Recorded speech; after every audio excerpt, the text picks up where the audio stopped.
Il gruppo folclorico Città di Agrigento, diretto da Riccardo Cacicia, dalla moglie Letizia Sferrazza e dal figlio Luca, è reduce da un'importante partecipazione al Festival internazionale del folklore in Anseong, in Corea, dove ha avuto ricchi apprezzamenti per le varie esibizioni folcloriche in varie città coreane, unitamente ad altri 8 gruppi folclorici provenienti da ogni parte del mondo. Il gruppo ha saputo coinvolgere i presenti attraverso le sonanti musiche popolari e le coreografie della tarantella siciliana.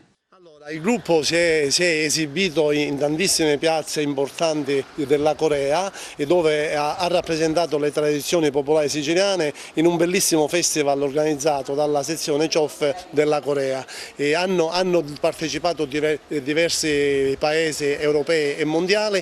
Lì il gruppo ha avuto modo di esibirsi in maniera eccellente e tutti gli spettatori hanno avuto modo di conoscere quali sono le danze, i suoni e i ritmi della musica e della tradizione popolare siciliana. È stata un'esperienza molto positiva sotto qualsiasi punto di vista. I ragazzi hanno avuto modo di conoscere gli altri componenti degli altri gruppi e abbiamo portato come sempre il calore e la simpaticità della nostra terra e quindi posso essere veramente soddisfatto su come si è svolto tutto il viaggio. Un viaggio indimenticabile, indelebile per tutti i partecipanti. Una manifestazione che ha visto tantissimi concorrenti anche di altre nazioni parteciparvi. Sì, eravamo in 8 paesi intercontinentali europei,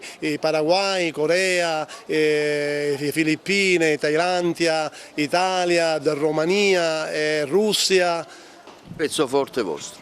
Il pezzo forte nostro è stato, come sempre, la danza che è la tarantella e il canto ciuri ciuri.